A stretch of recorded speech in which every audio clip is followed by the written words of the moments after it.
Good afternoon and welcome to the channel. Today we're at South Point BMW in Durham, North Carolina, and they're gracious enough to loan us a BMW X7, the all-new X7.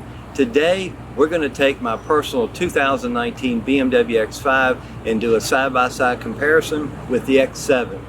I'm not going to bore you with all the specifications of the car. I'm going to put these cars side by side in a bunch of different angles so you can see the true difference in the size of both of these cars. Let's get started. Here you have my personal 2019 BMW X5, and on this side you have the 2019 BMW X7. You can get an idea of the difference in the size of these two cars, being the X5 being the smaller model, the X7 being the bigger model. So you can look at the front end. With me standing here, you can tell a difference in the size of this car over the X5. It's definitely a taller car. The hood is much higher than on the X5, and you can get a great view from right here to be able to see exactly what you want. You can see the massive kidney grille that's on the BMW X7. It's much larger than the one that's on the X5. This particular car has the distance-based cruise control, which you can see by the sensor below. And this car also has the cameras in the windshield, and it drives itself just as this car does. That's a really cool feature. It takes some of the fatigue out when you're driving down the road. The car will basically drive itself, kind of like a Tesla with the autopilot. You have to keep your hands on the steering wheel, but it definitely takes the fatigue out of the road. Another cool feature is that when you want to change lanes, when you're driving in this function, you can simply take the turn signal and you don't tap it, you pull it all the way down and the car will change to the next lane without you having to drive it into that lane. It's very smooth and it works really well. This particular car also has the driver performance package on the suspension. The MSRP on this car is $100,000. The MSRP on the BMW is $82,000. This car is fairly well loaded. It has a lot of options on it, like leather dashboard. My car has a leather dashboard, but it has a lot of options on it. Some you want, some you don't want. One thing I wanted to talk to you about on both of these cars is that if you go to buy a car, like here at South Point BMW, and you don't see the car that you want on the lot, it's no big deal. The cars are built in Greenville, South Carolina, and so because of that, they already have allocation in the production queue, and they can change one of their allocations to the exact car that you want. I did that on my car. It took about 5 weeks to get that car in, and I got exactly what I wanted on that car. I didn't have to compromise and miss options that I really wanted on the car, but this particular car didn't have, so that's a great option for you. Here's the rear view of both of these cars, so you can see how much larger the X7 is than the X5 in the rear. It's substantially taller than the X5, and for instance, let's look at the cargo room in the back of the X5 versus the cargo room in the back of the X7.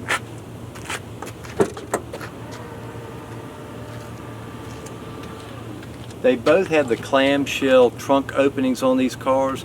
This you can program to either have them both opened at the same time or keep this one up. Then you can drop this down.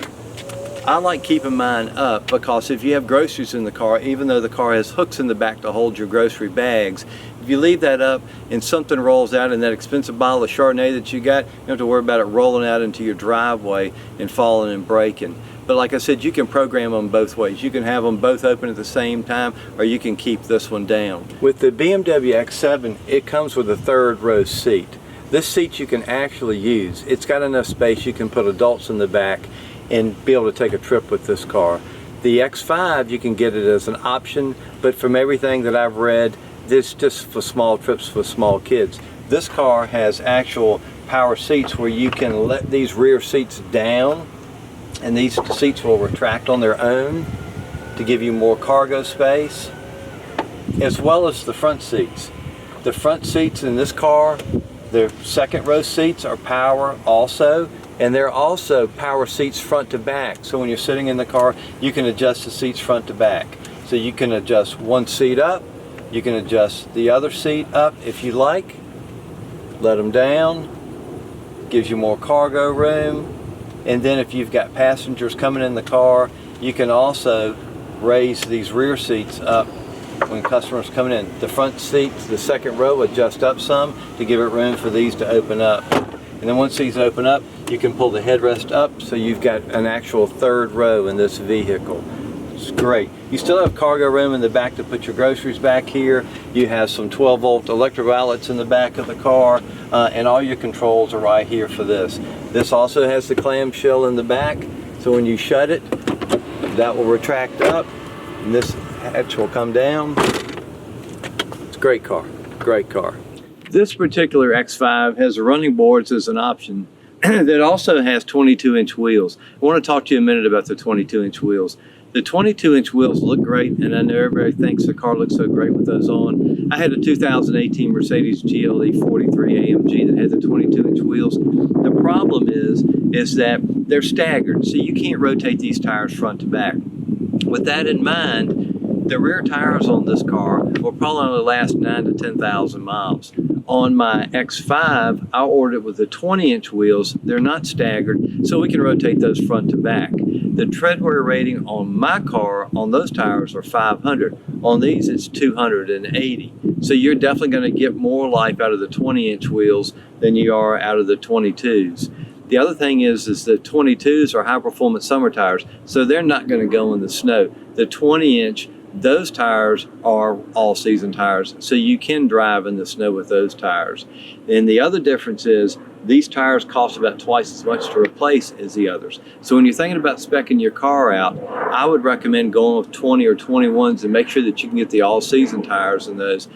If you live in a climate where 22s suit you, you don't have any bad weather, and you don't mind changing your tires or replacing them every 10,000 miles, then go with the 22s. They do look good, but there's some real downfall to having the 22-inch tires on the car. All right, I hope you see both of these cars side by side will help you get a better understanding of the size of the X5 versus the X7. But the thing I wanted to leave you with is that in the past, when you bought a car, after you signed the papers, you came out and the salesperson showed you how to work the car. BMW has taken it to a whole new level. Now they have a BMW Genius. How crazy is that? A Genius. And they're going to show you how to work everything on the car. And not only that, they recommend you take the car home for a week and play with it and bring it back, and they'll show you the other things. And today we have a Genius with us. Come on in, Michael. This is Michael. How are you guys doing today? Good to see you, Michael. This right. is our BMW Genius. And I'm just curious, what are some of the differences the customers talk to you about between the X5 and the X7? Well, one of the biggest differences that they always ask is the space. The main reason why the person will get an X7 versus an X5 will be because of the third row. So X5s comes with the third row as an option, but that's only an infant. That's the only size person that could fit back there.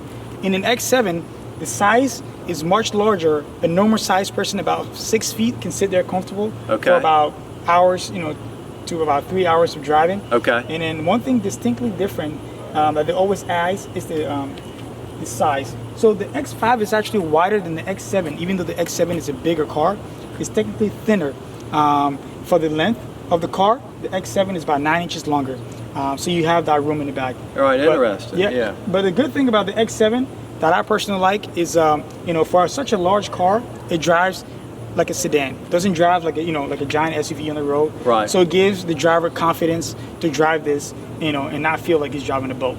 Right, right. Yeah, I was saying earlier in the video that I can't imagine how that car drives because the X5 is so smooth to begin with, and having the longer wheelbase, it's got to be smoother. It's great. It's great, and then because the air suspension in there, which is standard, you have a really nice and comfortable ride for those long road trips with the family. You won't even feel any bumps on the road when you're cruising on the highway. That's good to know. That's good to know.